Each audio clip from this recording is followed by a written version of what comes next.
فقال الله تبارك وتعالى في محكم التنزيل بعد أعوذ بالله من الشيطان الرجيم بسم الله الرحمن الرحيم إنما المؤمنون إخوة فأصلحوا بين أخويكم واتقوا الله لعلكم ترحمون صدق الله العلي العظيم. وقال النبي صلى الله عليه وسلم إماطة الأذى عن الطريق فهي صدقة. وقال أيضا لا تظهر الشماتة فيرحم الله ويبتليك أو كما قال عليه الصلاة والسلام. கருணை கடலான ரப்புல் ஆலமீனை போற்றி புகழ்ந்தவனாய் அவனின் தூதாய் அவனில் வந்திருந்த உயிரிலும் மேலான உத்தம திருநபி ஸல்லல்லாஹு அலைஹி வஸல்லம் மீதும் வானிலே நின்று வெற்றிகள் கொண்டுள்ள அருமை சஹாபாக்கள் தாபிஈன்கள் தபா தாபிஈன்கள் நாதாக்கள் நல்லோர்கள் நம் அனைவர்கள் மீதும் அல்லாஹ்வின் சாந்தியும் சமாதானமும் என்றென்றும் நிறைவாக நிலவட்டுமாக. நாட்களில் தலை சிறந்த நாளான ஜும்மாவுடைய நாளில் அவனது இல்லத்தில் அல்லாஹ் நம்மையெல்லாம் ஒன்று கொண்டிருக்கிறார். இதேபோல் நாளை மறுமை சோன பூதோலையில் அண்ணல் நபி ஸல்லல்லாஹு அலைஹி வஸல்லம் அன்னவர்களோடு அல்லாஹ் நம் அனைவர்களையும் ஒன்று சேர்ப்பானாக. ஆமீன். நீண்ட நெடிய காலமான இன்பத்தோடு மன ரசனையோடு அவனை நின்று வழிபட்டு வாழ்கின்ற பாக்கியத்தை அல்லாஹ் நமக்கும் நம்மை ஈண்டெடுத்த பெற்றோர் மனைவி மக்கள் உற்றார் உறவினர் உலக முஸ்லிம்கள் யாவருக்கும் அல்லாஹ் அதை நசீபாக்குவானாக. உலகத்திலே வாழும் பொழுது மருத்துவமனை சிரமம் அதன் செலவினங்கள் அதன் கஷ்டங்களிலிருந்து அல்லாஹ் எல்லோரையும் பாதுகாப்பானாக. உயிருக்கு உயிரான உயிருக்கு வேறான கண்மணி காத்தவன் நபியின் ஸல்லல்லாஹு அலைஹி வஸல்லம் அவர்களை கனவிலும் நனவிலும் கண்டுகளிக்கின்ற அளவிலா பாக்கியத்தை அல்லாஹ் எல்லோருக்கும் நசீபாக்குவானாக.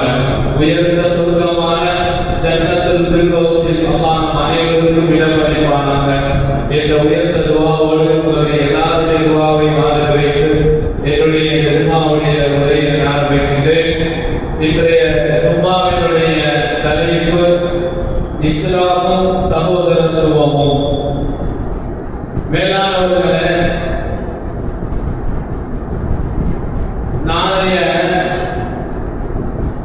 தினத்திலே உலகம் முழுக்க சர்வதேச தேசிய சகோதர தினமாக கொண்டாடப்பட இருக்கின்றது.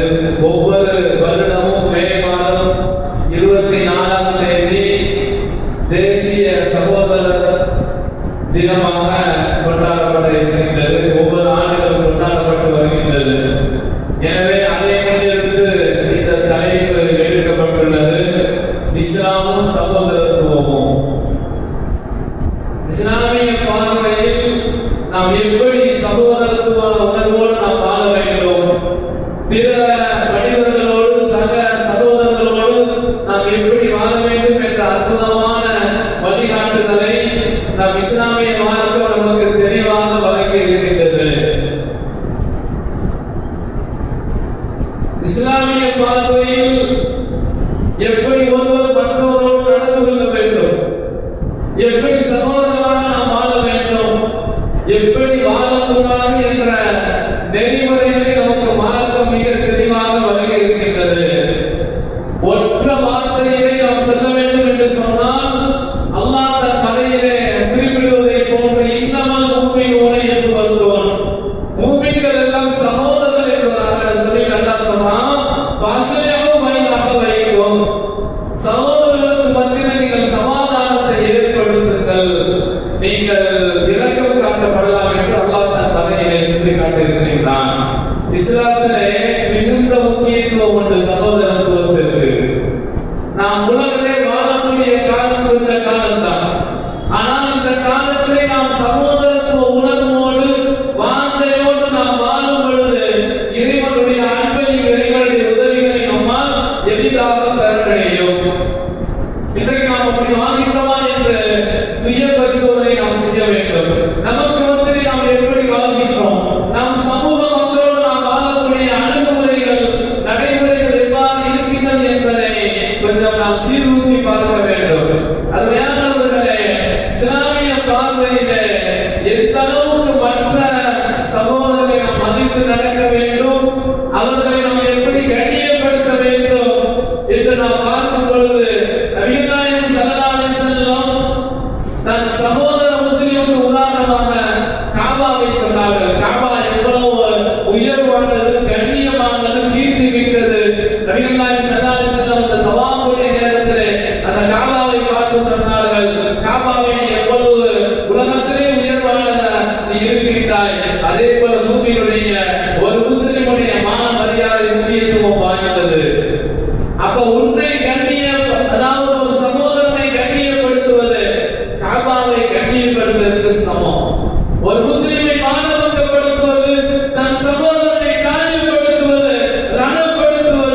புரிந்து கொள்ளலாம்.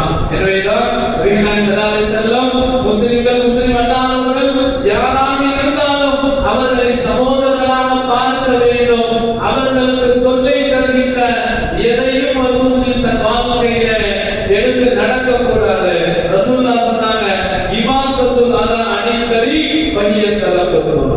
பாதையிலே கிடக்கக்கூடிய கல்லையும் முள்ளையும் அகற்றுவது கூட தர்மம் என்று எம்பெருமானார் ஸல்லல்லாஹு அலைஹி வஸல்லம் அவங்க சொல்லியிருக்கிறார் என்று சொன்னால், அப்ப நம்ம வழியில நம்ம போனோம், போகும்போது ஒரு வாழைப்பழத்தை நம்ம சாப்பிடணும், அந்த தோலை தூக்கி ஒரு முஸ்லிம் நடுவோட்டில் தூக்கி வீசக்கூடாது. ஒரு கண்ணாடிச்சில் கிடக்கின்றது, போகும்போது பார்க்கிறோம், அதை நாம் பார்த்து விட்டு கண்டும் காணாமல் ஒரு முஸ்லிம் சென்று விடக்கூடாது.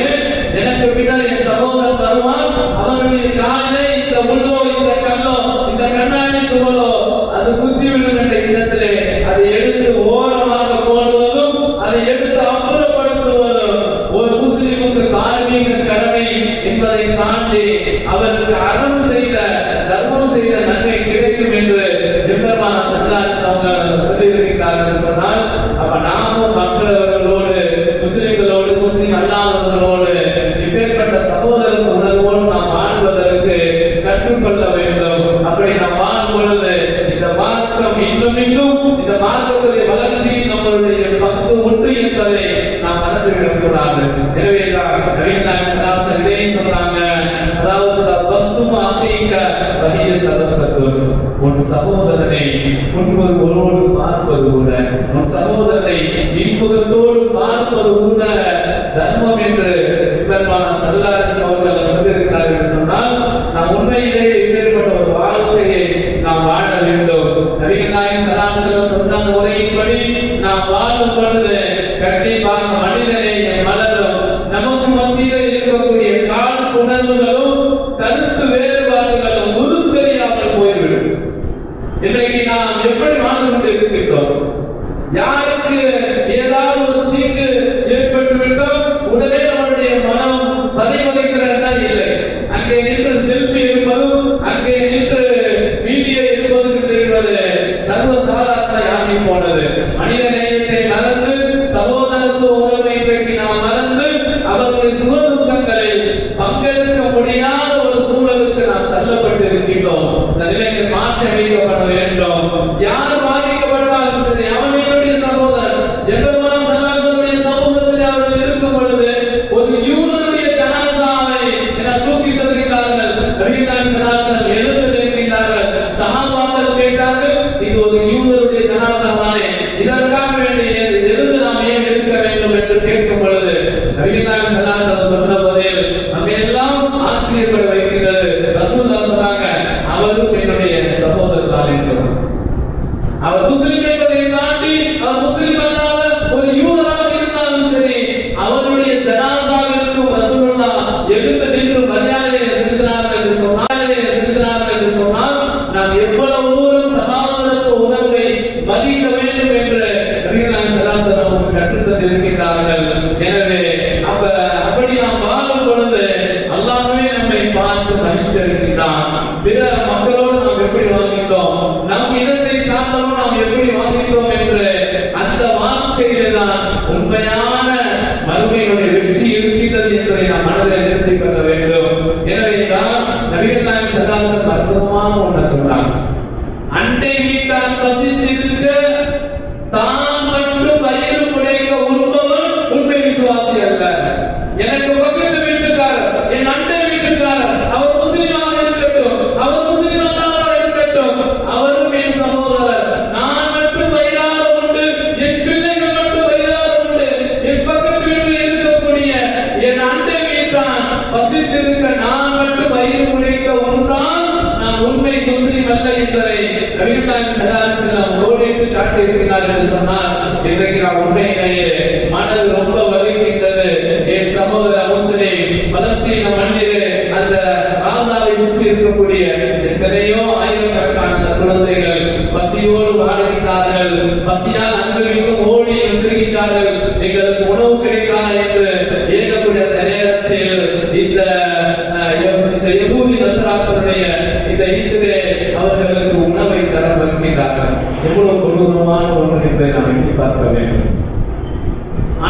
இஸ்லாத்துடைய குணநோக்கு சிந்தனை என்ன?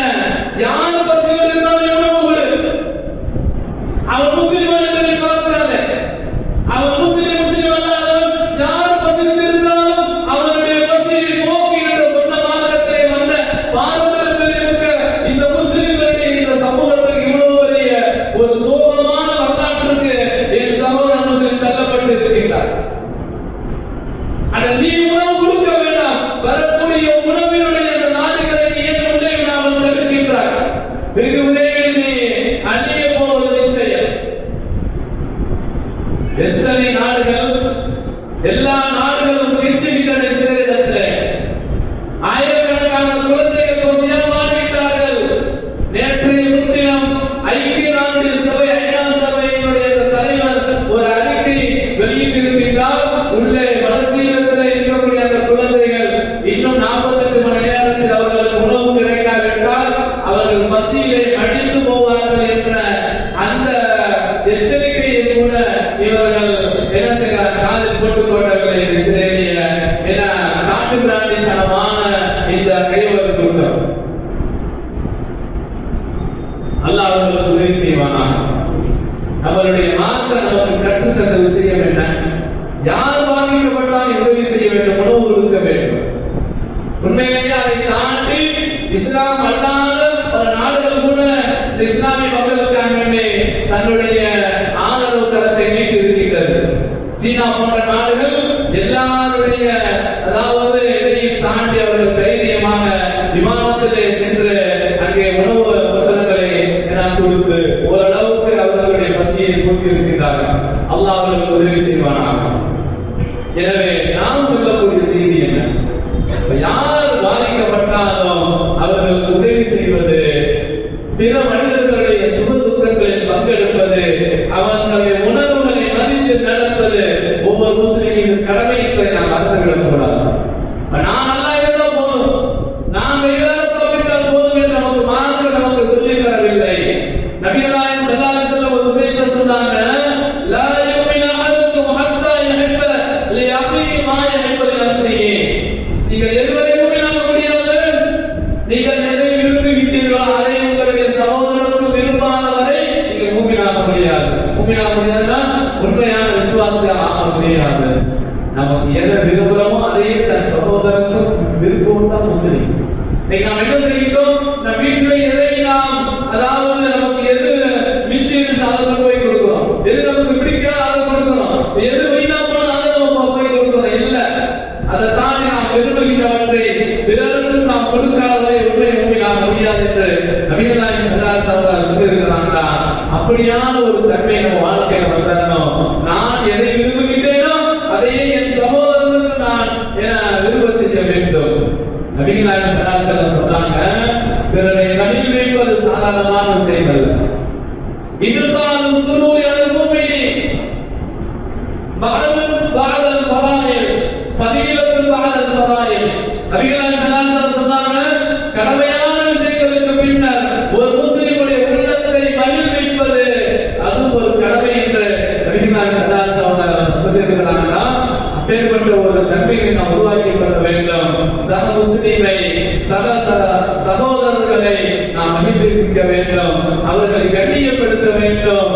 யாரையும் தரக்குறைவாக எடை போடக்கூடாது, யாரையும் இழிவாக பார்க்கக்கூடாது.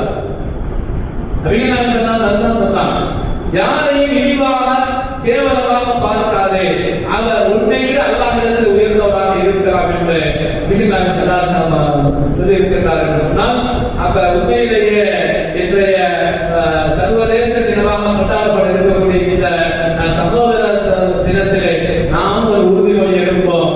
எங்களுக்கு மத்தியிலே வாழக்கூடிய எல்லாரையும் நாம் சகோதரர்களாக பார்ப்போம். யாரையும் நாம் விரோதிகளாக பார்த்துவிடக் கூடாது, யாரையும் நாம் அந்நியர்களாக பார்த்துவிடக் கூடாது. அப்ப யாரையும் எனக்கு வேண்டப்பட்டவன், எனக்கு வேண்டாதவர், அந்த கான்செப்ட், அந்த தன்மைகளை நாம் ஓர கட்டிவிட்டு எல்லோரையும் அனுசரித்து எல்லோரையும் அரவணைத்து வாழக்கூடிய ஒரு வாழ்க்கை தான் அது உண்மையான மகிழ்ச்சிக்குரிய அர்த்தமுள்ள வாழ்க்கை என்பதை நாம் மனதில் வைத்துக் கொள்ள வேண்டும். நபிகள் நாயகம் ஸல்லல்லாஹு அலைஹி வஸல்லம் ஒரு சஹாபி வராங்க, அவங்களோட நபிகள் நாயகம் ஸல்லல்லாஹு அலைஹி வஸல்லம் விஷயத்தை கேட்கிறாங்க, அத்ஹிப்புல் ஜன்னா, சொர்க்கத்தை நீங்க விரும்புறீங்களான்னு கேட்டாங்க. சொல்லுவோம். என்ன கேட்டாங்க, அத்தகைய ஜன்னா, சொர்க்கத்தை நீங்க இது ஆசைப்படுறீங்களா? சொர்க்கத்தை விரும்பாதவர் யாராவது இருக்க முடியுமா? எல்லோருமே ஆசைப்படுவோம். அவருக்கு சொன்னால் குல்து நான் நாயகமே, நான் சொர்க்கத்தை ஆசைப்படுகிறேன், அதற்குள்ளே நுழைய நான் ஆசைப்படுகிறேன் என்று சொன்ன பொழுது நபிகள் ஸல்லல்லாஹு அற்புதமான ஒரு வார்த்தை சொன்னாங்க. அப்படியா, நீ சொர்க்கத்தை நீ ஆசைக்கின்றாயா, ஆசைப்படுகின்றாயா? அப்படி என்று சொன்னால்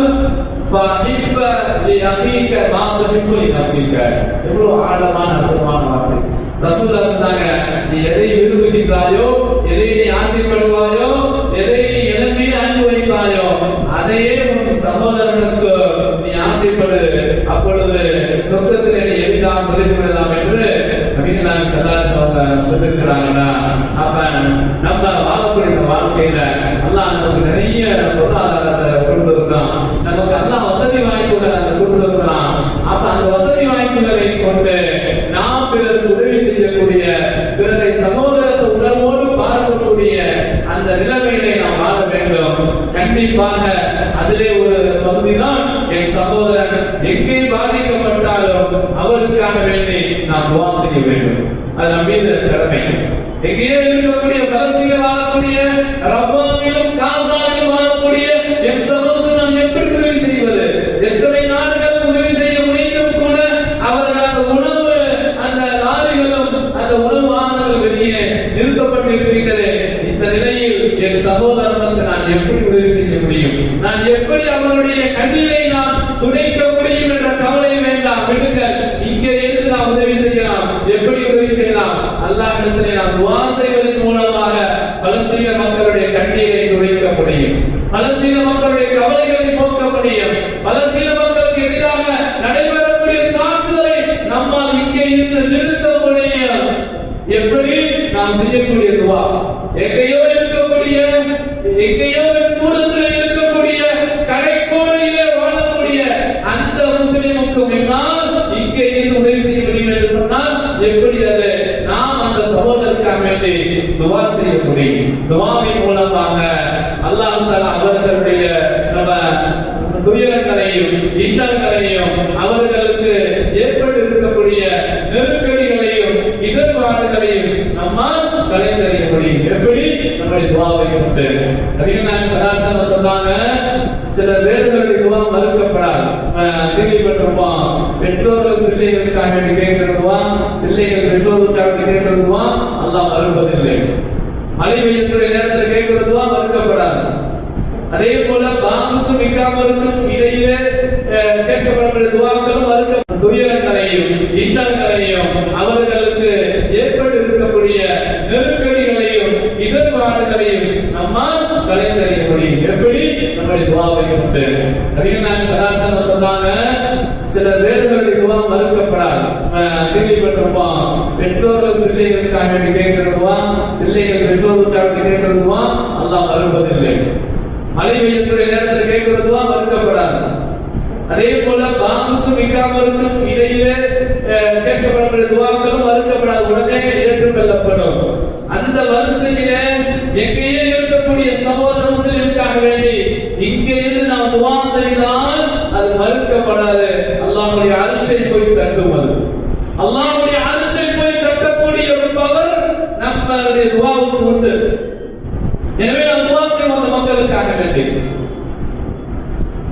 நபிகள் நாயகம் ஸல்லல்லாஹு அலைஹி வஸல்லம் அற்புதமான விஷயத்தை சொன்னாங்க, சகோதர முஸ்லிமுக்காக வேண்டி எங்கேயோ இருக்கக்கூடிய தாவத்துல் மர்இல் முஸ்லிமி லி அஹீஹி பி ரஜுலில் கைபி. எங்கேயோ ஒரு நாட்டில் இருக்கக்கூடிய ஒரு முஸ்லிமுக்கு இங்கே இருக்க ஒரு முஸ்லிம் துஆ செய்தால் முஸ்தஜாபத்துன் இந்த ரஸிஹி மலக்குல் முவக்கலுன் குல்லுமா தஆ لأخيه بخير قال الملك الموكل به آمين. الله أكبر. எங்கேயோ ஒரு நாட்டில் வாழக்கூடிய, சிரியாவில் வாழக்கூடிய, பலஸ்தீனில் வாழக்கூடிய, ஏன் பாகிஸ்தானில் வாழக்கூடிய, காஷ்மீரில் வாழக்கூடிய, குஜராத்தில் வாழக்கூடிய, உலகத்திலே எங்கே மூலை முடுக்கில் வாழக்கூடிய அந்த முஸ்லிமுக்காக வேண்டி நாம் இங்கே இருந்து நாம் துஆ செய்கின்றோம். அல்லாஹ் ஒரு மலக்கை இதற்காக வேண்டி என்ன சாட்டி இருக்கின்றான், நியமனம் செய்திருக்கின்றான். ஏன் தெரியுமா? நம்ம சகோதர முஸ்லிமுக்காக வேண்டி நன்மையான விஷயங்களை துவா செய்யறோம். அந்த மக்களுக்கு நீ உணவு கொடு, அந்த மக்களுக்கு நீ நீர் கொடு, அந்த மக்களுக்கு மருத்துவ ஏற்படுத்த துவா செய்யறோமே, இந்த துவாவுக்கு யார் ஆமீன் சொல்றான்? அந்த மலக்கு ஆமீன் சொல்றான். நம்ம செய்யக்கூடிய துவாவுக்கு மலக்கு ஆமீன் சொல்றான். ஆமீன் சொல்லதோடு அவருடைய கூட்டி புளிய அடுத்த ஒரு வார்த்தை நபிகளாக ஸல்லல்லாஹு சொல்றாங்க, அந்த மலக்கு நீ கேட்கிற துவாவுக்கு ஆமீன் சொல்லிட்டு மலக்க பிமிஸ்லி. அவர் என்ன சொல்றாரு? எங்கேயோ இருக்கக்கூடிய அந்த மக்களுக்கான துவா செய்றீங்களே, அவருக்கு கேட்கக்கூடிய துவாவை அல்லாஹ் உனக்கு அந்த பங்களிப்பை தந்தருவானாக. நமக்கு மலக்கு துவா செய்யணும். எவ்வளவு விஷயம் பாருங்க. அவங்க நன்மைக்காக துவா செய்யறா, நம்மளுக்கு அதே கிடைக்கிறது. மலக்கு துவா செய்யலாம். அவங்களுடைய முசீபத் நீங்கணும், அவங்களுடைய பாதிப்பு அகற்றணும். சரி, துவா செஞ்சோம்னா நம்மளுடைய பாதிப்பும் அகற்றப்படும். உங்களுக்கும் இது போன்ற பாதிப்புகள் இருந்து அல்லாஹ் அகற்றிடுவாங்க. அந்த மலக்கு நமக்கான துவா செய்யணும். எவ்வளவு விஷயம். நம்ம அவங்களுக்கு துவா செய்யறோம், நமக்கு அந்த மலக்கு துவா செய்யறாங்க. அதனால என்ன செய்யறோம்? இந்த விஷயத்தை நாம் கண்டு காணாமல் இருந்துவிடக் கூடாது. எனவே நாம் செய்யக்கூடிய முக்கியமான கடமை என்ன? இங்க ஏன் நிறைய பேருக்கு அங்க என்ன நடந்ததே தெரியல. சில பேருக்கு விசாரிச்சோம், பலஸ்தீன்ல இப்ப என்ன நிலைமையில அவங்க இருக்கிறாங்கன்னு தெரியுமா? இல்ல, அதெல்லாம் அவங்க போர் நிறுத்தம் உண்டாயிடுச்சு, எதுவுமே தெரியாது. நம்ம சமூகம் வாழ்ந்து கொண்டு இருக்கிறோம். என் சகோதர முஸ்லிம் இவ்வளவு பெரிய பாதிப்பு உண்டாக்கப்பட்டு இருக்கின்றார். எது கிட்டத்தட்ட 2023 இருந்து இதுவரைக்கும் போன அக்டோபர்ல 2020 அக்டோபர் ஆரம்பிச்ச அந்த கண்மூடித்தனமான அந்த தாக்குதல் இன்னும் கொஞ்சம் கூட நிறுத்தப்படாமல் தொடர்ந்து நடைபெற்றுக் கொண்டே இருக்கின்றது.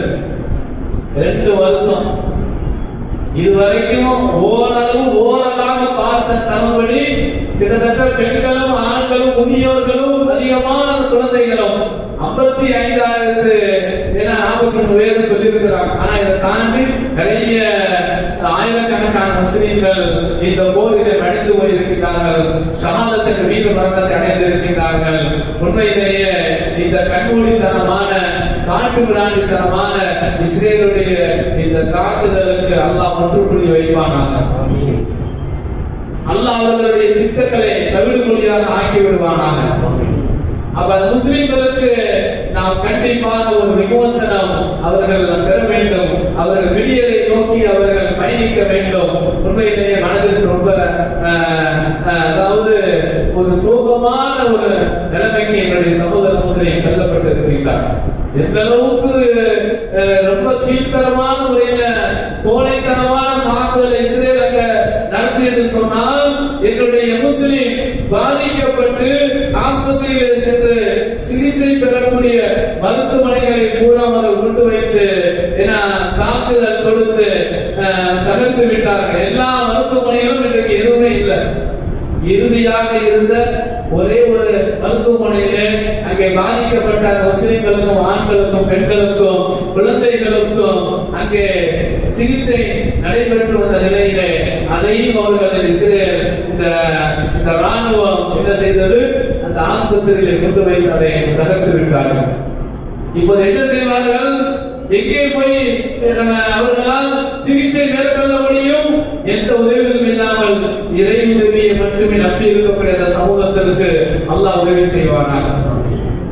எப்படி ஒரு சின்ன வழியாக உடனே ஆசிரியர் போறோம், அங்க அவ்வளவு பெரிய வெடிகுண்ட அந்த தாக்குதலில் எத்தனை அந்த குழந்தைகள் அவர்கள் கதறுகின்ற அந்த சப்தம் உண்மையிலேயே நமக்கு கண்ணீர் அந்த சென்னியை வரவழைக்கக்கூடிய அளவுக்குண்டான அந்த சோக வரலாறு. அவர்கள் இன்னும் சொல்ல போனால் இவர்களுடைய இந்த தாக்குதலுக்கு பயந்து அகதிகள் முகாம்களிலே போய் அவர்கள் அடைக்கலம் தேட இருக்கக்கூடிய அந்த இடத்திலும் இவர்கள் குண்டு வீசி அகதிகள் முகாம்களிலும் இவர்கள் என்ன செஞ்சாங்க?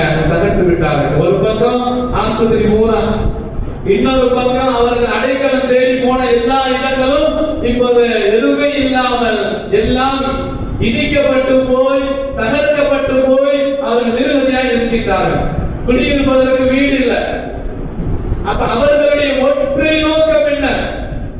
இதை அவர்கள் குடிய போராக திருமணப்படுத்தி எப்படியாவது இருக்கக்கூடிய முஸ்லிம்களை அந்த மண்ணிலே இருந்து அவர்களை அகற்றிவிட வேண்டும், துடைத்தெறியப்பட்டு விட வேண்டும் என்று கங்கணம் கட்டிக் கொண்டு எத்தனை நாடுகள் கூக்குரல் இட்டாலும் அதை காதில் வாங்கிக் கொள்ளாமல் தொடர்ந்து அவர்கள் அதாவது ஒரு வெறித்தனமான தாக்குதலை நடத்தி வருகின்றார்கள்.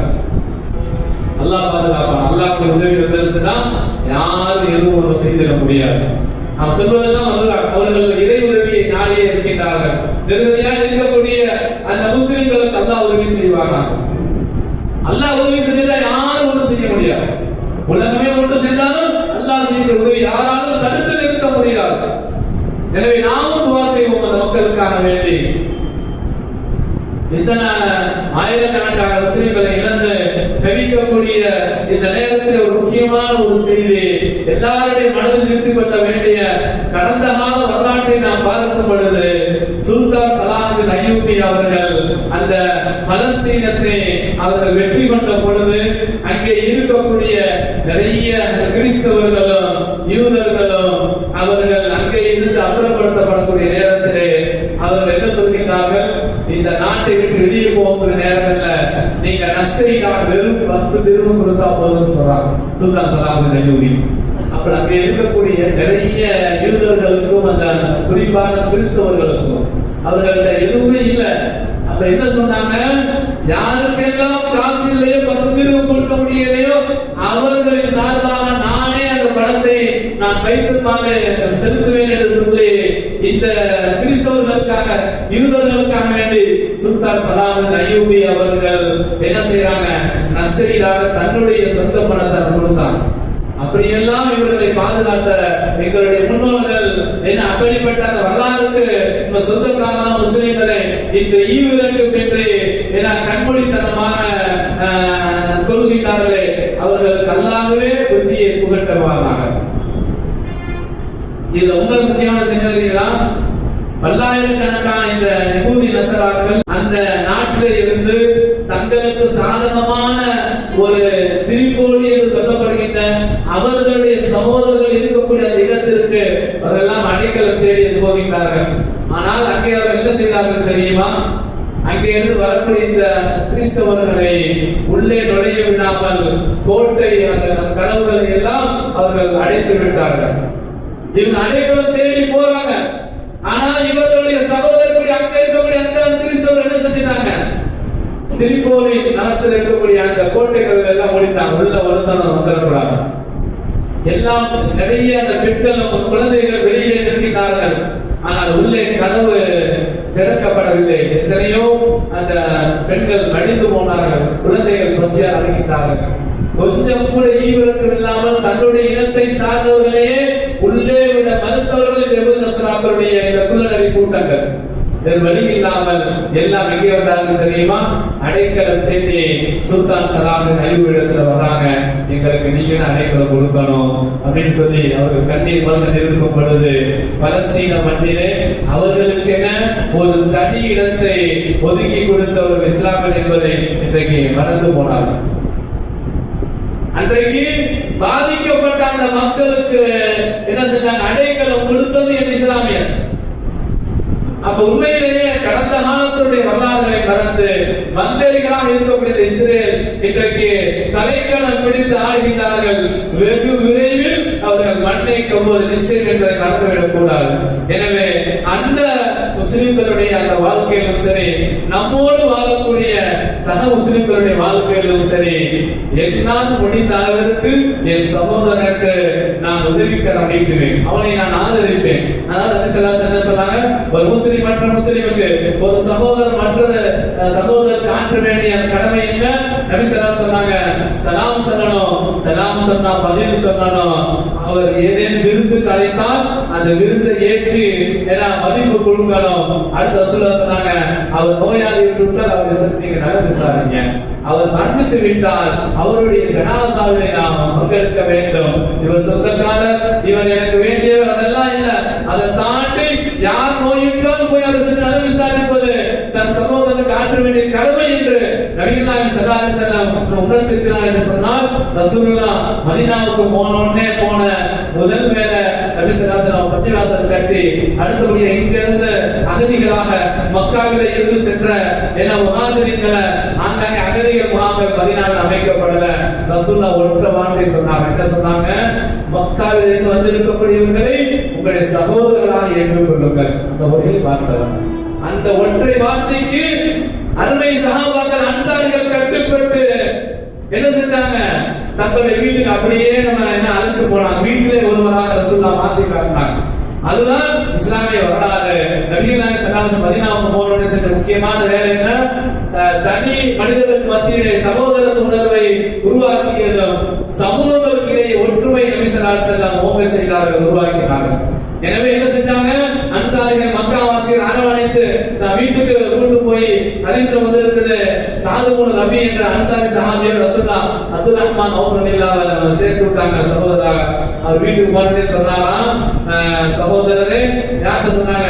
சாது இப்னு ரபி சொன்னாங்க. அவங்க பார்த்து சொன்னாங்க, எனக்கு 2 வீடு இருக்கு, ஒரு வீட்டை உங்களுக்கு நான் கொடுத்தேன். இதுதான் சகோதரத்துவ உணர்வு. இஸ்லாம் காட்டிய சகோதரத்துவ உணர்வு என்பது என்ன? அவங்க சொன்னாங்க, அன்சாரி சஹாபி எனக்கு 2 வீட்டுக்கு ஒரு வீட்டை நான் கொடுத்தேன், எனக்கு 2 விவசாயிகள் கொண்டு நீங்க வச்சுக்கங்க. இறுதியாக ஒரு வார்த்தை சொன்னாங்க. என்ன வார்த்தை? யாரும் சொல்ல முடியாத வார்த்தை. எனக்கு 2 மனைவிகள் இருக்கிறார்கள், ஒரு மனைவி உங்களுக்கு நான் விட்டு தருகிறேன், நான் விவாகரத்து பண்ணிடுறேன், நீங்க அந்த பெண்ணை நீங்கள் மனமுடித்துக் கொள்ளுங்கள் என்று சொன்ன உடனே எப்படி இந்த அளவுக்கு நபிகள் நாயகம் ஸல்லல்லாஹு அலைஹி வஸல்லம் சகோதரத்துவ உணர்வை ஊட்டினார்கள். அப்ப அப்துல் அவங்க சொன்னாங்க, அல்லாஹ் உங்களுக்கு பரக்கத் செய்வானாக, எனக்கு கடவுளை மட்டும் காட்டணும்னு சொன்னாங்க. பிறகு வரலாறு அவங்கதான் தலை சிறந்த கோடீஸ்வரராக பிற்காலத்தில் வளம் வந்தார் என்பது வரலாறு. ஆக நபிகள் நாயகம் ஸல்லல்லாஹு அலைஹி வஸல்லம் மதீனாவில் அந்த ஏற்படுத்திய அந்த சகோதரத்துவ உணர்வு தான் பிற்காலத்தில் இஸ்லாமிய வளர்ச்சிக்கு அது அச்சாணியாய் அது ஒரு மிகப்பெரிய ஒரு ஆணி வேலாய் இருந்தது என்பதை மறுக்க முடியாத உண்மை. எனவே தேசிய சகோதரத்துவ அந்த தினங்கள் கொண்டாடப்படக்கூடிய இந்த நாளிலே நாமும் மற்ற மக்களோடு சக முஸ்லிம்களோடு சகோதரத்துவ உணர்வோடு வாஞ்சையோடு நடக்கக்கூடிய பாக்கியத்தை அல்லாஹ் எல்லோருக்கும் நசீபாக்குவானாக.